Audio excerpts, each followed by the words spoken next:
So Figure AI is the robotics company that partnered up with OpenAI to combine their expertise in building robotics with OpenAI's, AI. And this is the first time we can behold the amalgamation of metal and neural nets. Now, I'm exaggerating, but this is kind of a big deal. Take a look.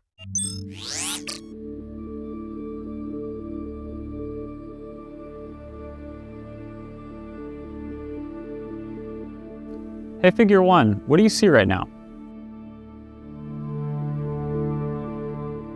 I see a red apple on a plate in the center of the table, a drying rack with cups and a plate, and you standing nearby with your hand on the table. Great, can I have something to eat? Sure thing.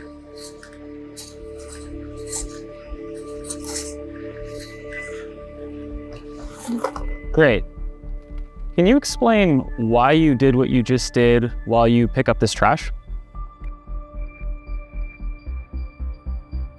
On it. So I gave you the apple because it's the only edible item I could provide you with from the table.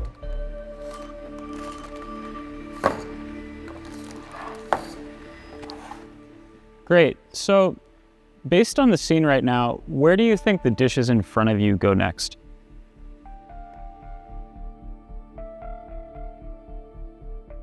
The dishes on the table, like that plate and cup, are likely to go into the drying rack next. Great. Can you put them there? Of course.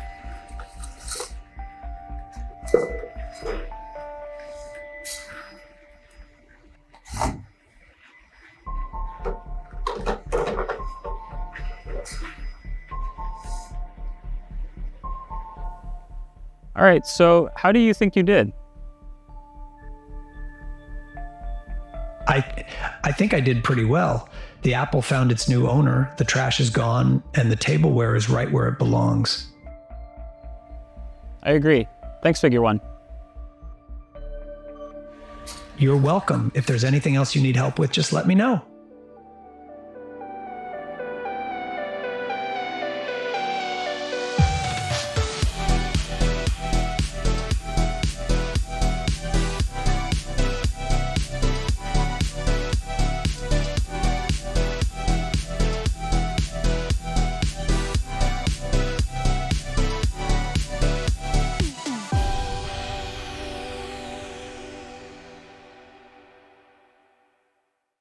So they're saying with OpenAI, Figure One can now have full conversations with people. OpenAI models provide high-level visual and language intelligence. Figure neural networks deliver fast, low-level, dexterous robot actions. Everything in this video is a neural network. This, I think, is as clear as it gets. Previous videos, I think I maybe questioned like exactly what was happening. Like I wish they kind of spelled out. I mean, this is pretty clear in what they're saying here. Everything here is a neural network, meaning the robot isn't scripted. It's not pre-programmed for certain motions. It's not pre-programmed to answer in a certain way. That's, ChatGPT, that's GPT-4 or higher, maybe. That's answering the questions. And then the robot is moving based on the neural networks that Figure AI has, it sounds like, already independently developed, just to make sure that the people that are like asking questions kind of like know. So this is film speed 1.0, right? End-to-end neural networks, speech-to-speach reasoning. And this is the Figure 01, the robot plus OpenAI. And look, I think it's fair that people are skeptical. We had somebody,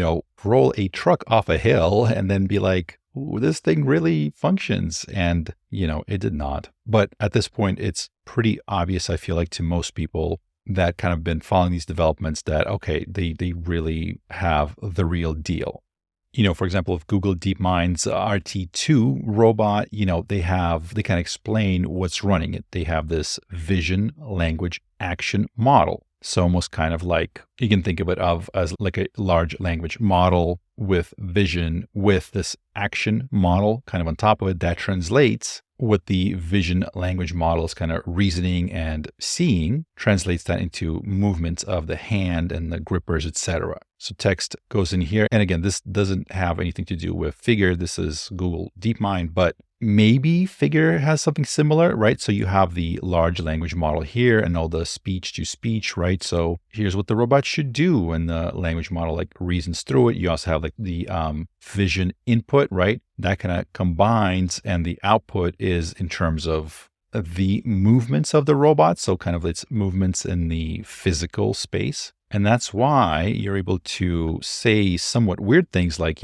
move banana, right? As you can see in this image, there's a couple flags on this table and there's a banana, and you give the command move banana to Germany, right? And it figures out, kind of what you mean. So it puts it on top of the flag, on top of the correct flag, right? It doesn't pick up the banana and head to Frankfurt. So it would be very curious to know if they're doing something like this. Now, of course, it's a small startup. They're not going to post all their insider secrets on the internet. Maybe sometime in the future we'll find out. But it is getting pretty impressive. Like when you tell it to pick up the trash while responding to a question, you tell me to do that. Like that's something that I might struggle with myself. Multitasking is hard. So it looks like this Google DeepMind RT2 paper was published in July 2023. And here's Corey Lynch. So Corey Lynch works at Figure AI. So he's describing how this robot is able to do what it's doing. So Corey, his background was robotics at Google, and looks like he joined Figure AI around July 2023. Crazy. So he's saying we are now having full conversations with Figure 01. Oh, is this him, I wonder? So that's Corey. That might be him interacting with the robot.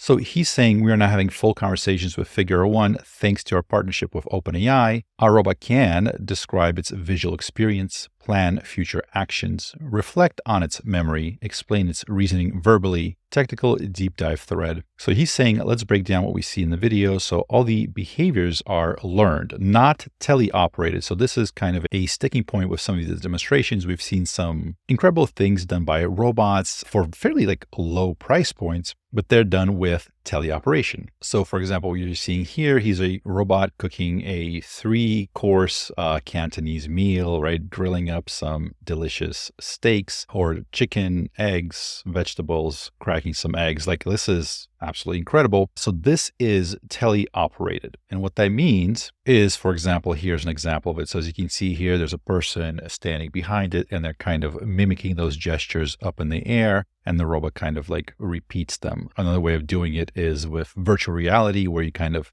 demonstrate those movements and the robot kind of repeats it. And the robots can learn from this and can generalize, but that's quite different from something like this RT2 from Google DeepMind. As you can see here, it's kind of showing you is like sucking up all the information, right? It's watching all these videos and it's all the previous robots and Wikipedia and YouTube and everything. So as they say here, it learns from both web and robotics data. So it just looks at things and reads things and it knows things, all right? It drinks and it knows things. So they're kind of specifying here, okay, so it's not teleoperated and it's running at normal speed. So the camera footage is not sped up. And again, we all kind of appreciate that. They are skeptical because they've been burnt before. So I think it just helps to have little disclaimers like this somewhere. Because I mean, for the people that follow this stuff, I think to most people, probably this is what they think of as like peak advanced robotics, right? These dancing robots, like to somebody that's not really following, looks at this and goes, okay, this is probably the most advanced thing there ever is. Look at the motions. But the people that are following this stuff, they're like, yeah, cool. But this thing learning from watching videos, how to operate in the real world is much cooler, right? It being able to generalize, like if you say, I need to hammer a nail, what objects from this scene might be useful? It's like, let's grab a rock, and then prints out the action of how to use that rock to hammer whatever it needs to hammer, kind of using that chain of thought reasoning, which is something that we know from interacting with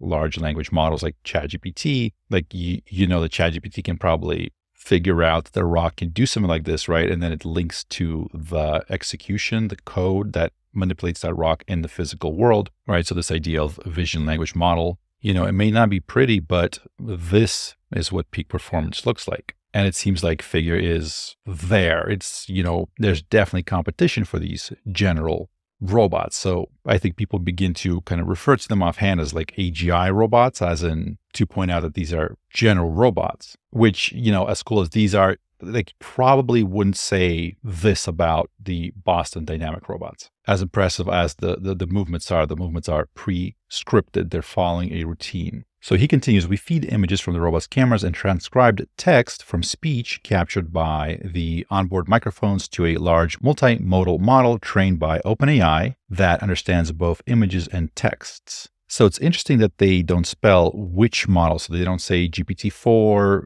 with vision. They're like a model. Maybe Jimmy Apples will clue us in. So I can't find the tweet, but somewhere a while back, he was saying, that's weird. Somewhere he was saying that there's a robot heading to your favorite AI lab. And I feel like maybe it was related to this. And so we feed images from the robot's cameras and transcribe text from the speech captured by onboard microphones. So this is a little detail that's interesting. So OpenAI has their open source Whisper, which is a, audio to text transcription. I believe it's open source as part of their kind of suite of products. So in a previous video, I kind of try to paint AGI as a series of parts that you're trying to combine together. And this is kind of a good representation of it, right? Because think about what we have here. We have Figure, this robotics company, likely running with OpenAI's Whisper, a large language model. Let's call it GPT-4. It could be something else, something specific, right? Something with vision that can understand images and text. And all that is hooked into the robot. So all of the pieces are working together to create this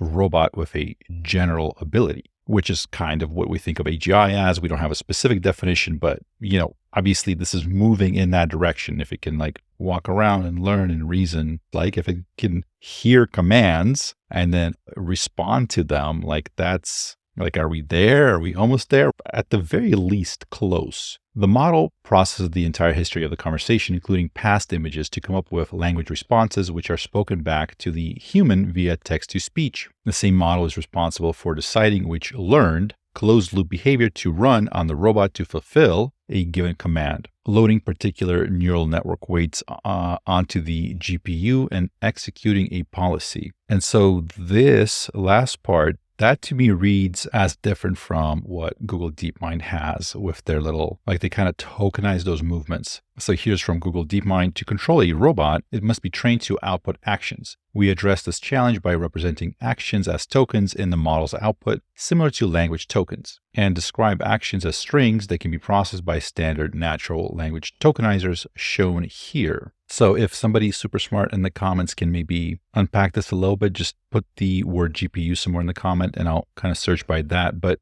what does this tell us? So this is something different from the RT2, and I'll do my best to post an update if we get more information. But to me, I'm reading this as there's maybe a finite pre-trained number of actions that it has, like pick up or pour or whatever, I don't know, pour some liquid into this thing or push a button. And then the GPT model, the OpenAI model, kind of selects which specific thing to run and then runs it. I mean, I don't know if that's true. I might be misreading it, but we'll know more soon, hopefully. So speech to text, this is where the person says, can I have something to eat, right? That feeds into the OpenAI model. Common sense reasoning from images. It responds, sure thing. Then it goes into behavior selection. So it has sort of these pre-existing, seems like neural network policies for fast, dexterous manipulation. And so those lead into the whole body controller of safe, stable dynamics. So that's whole body movement from legs and arms and etc. So balancing while it's,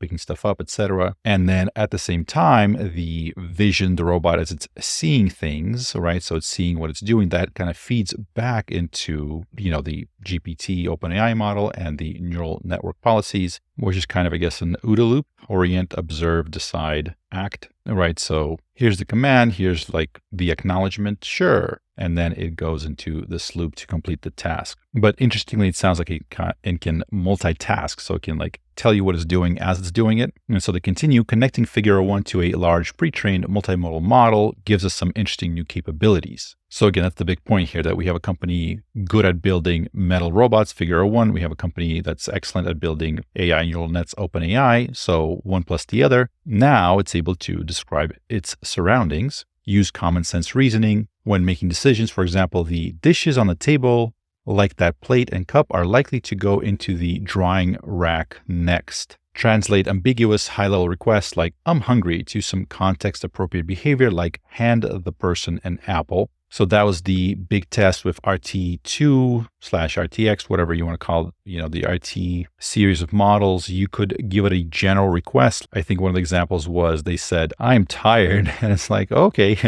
we have a Red Bull. Would you like a Red Bull? Which, shows that we make them in our image, don't we? And then describe why it executed a particular action in plain English. For example, it was the only edible item I could provide you with from the table. And a large pre-trained model that understands conversation history gives figure 1 a powerful short-term memory. Consider the question, can you put them there? Where does them refer to and where is there? Answering correctly requires the ability to reflect on memory. With a pre-trained model analyzing the conversation's image and text history, figure 1 quickly forms and carries out the plan. Place the cup on the drying rack. Place the plate on the drying rack. So 1 and 2, steps 1 and 2. So I'm rewinding this to see. So when GPT-4 revision just came out, there was a report testing a lot of its abilities. And so one thing that they found is it's really good at figuring out what we're pointing at. So if you're watching on video, like if I do this, like I'm pointing to something, like which word I'm pointing to, right? And so the vision models also pick up on that very well. Like if I have an arrow pointing to something, like what I'm pointing to, so do they, like the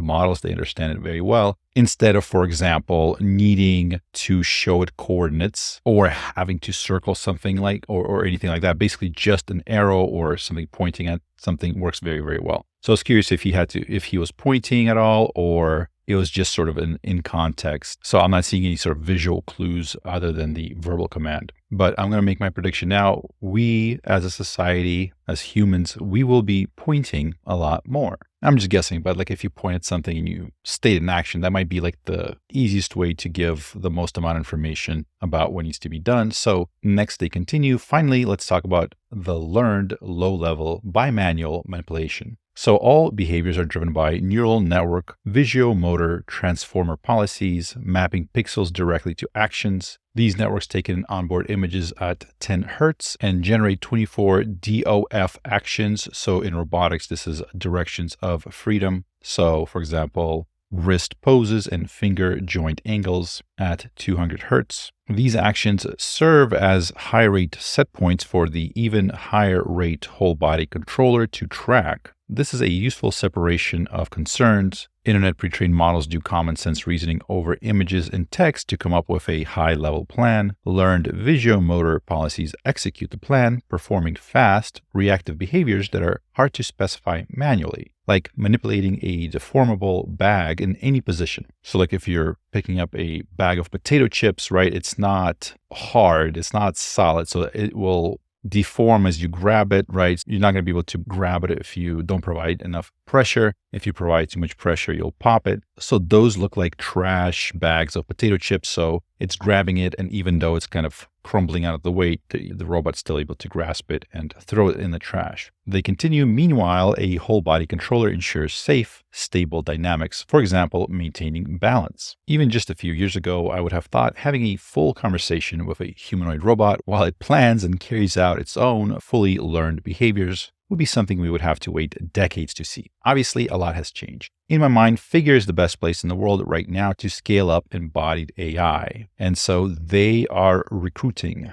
hard. So you can go to figure.ai/careers. Yeah, I mean, it's very exciting, even more so with the new partnership with OpenAI, which they announced. So it looks like the first time I think we've heard of it was February 29th. So they're saying OpenAI plus humanoid robots. And, at the time they posted this, where the robot makes a cup of coffee, and I think it was well received, although there were some criticism. There was a lot about this demonstration that is fairly simple, like the coffee maker that they've used is often the specific model is used for robotic demonstrations because it's made to be very simple to use. You don't need multiple digits. You can have just one claw-like appendage. You basically need one finger to operate it. Assuming that the Keurig cup is in there, basically you just need to push the handle down, push a button, it's done. And I think I even at the time said, oh, maybe, I wasn't sure how impressive it was, just kind of that demonstration alone, kind of out of context. But I mean, now it's definitely shaping up and getting a lot more exciting. Also, I find myself regretting more and more every time that I've said anything negative about robots in the past. Now, as it's getting better and it's talking, you start reconsidering some of your past words. Like, maybe I should not be talking crap about this thing. So with that said, I think Figure AI has excellent robots, amazing robots. I love the robots. Maybe now Boston Dynamics will